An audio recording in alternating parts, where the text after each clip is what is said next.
මට නොපෙනී කිසිවෙකුටත් සැඟවෙන්න බැහැ.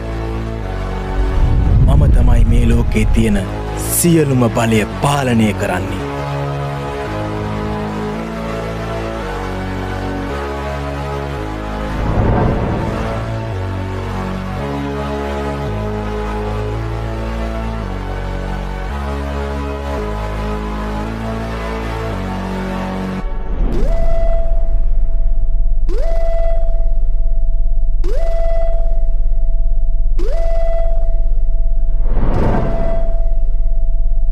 මුළු සක්වල පුරාම හොයන්න උත්සාහ කළා.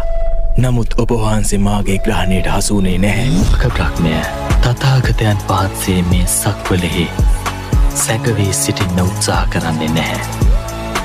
තථාගතයන් වහන්සේ කිසිවෙකුගේ ග්‍රහණයට හසු නොවී නිදහස් වූ කෙනෙක්.